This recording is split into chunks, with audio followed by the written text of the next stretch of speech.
The Friends of Ringo Ishikawa, developed and published by Io, is an interesting mix of storytelling, RPG, and classic beat-em-up mechanics.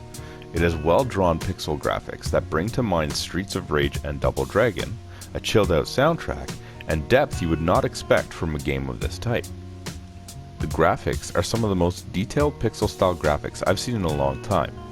Characters are easily distinguished from one another. Backgrounds are full of little details that make the world feel alive, and the animations are smooth enough to make the fighting feel satisfying. The color palette sticks to a somewhat washed-out, real-world look that fits the game's aesthetic well.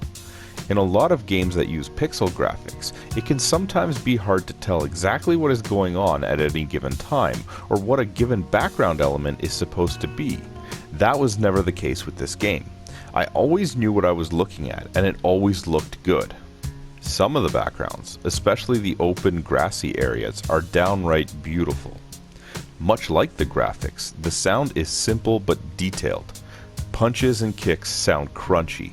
The various ambient sounds come off exactly as they should, and the chilled out soundtrack really ties everything together.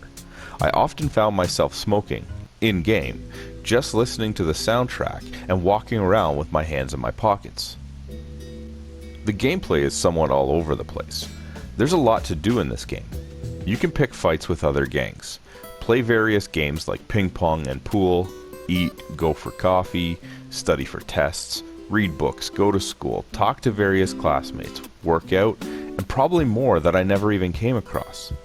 The fighting system is solid, feeling right out of something like Double Dragon, but with the added depth of stats and moves that can be learned and upgraded. Much of the scholastic-related stuff is just a time sink.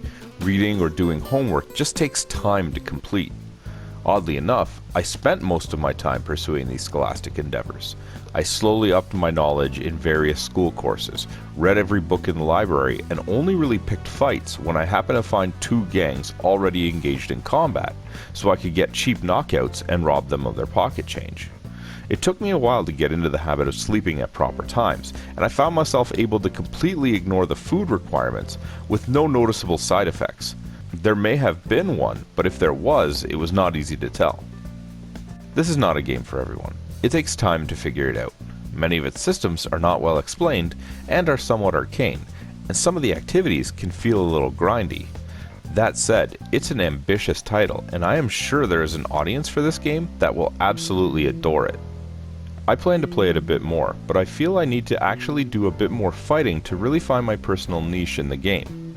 If you've ever wanted to play an anime coming-of-age RPG, crossed with a beat-em-up, and you have 1749 Canadian burning a hole in your pocket, I'd suggest you pick up The Friends of Ringo Ishikawa.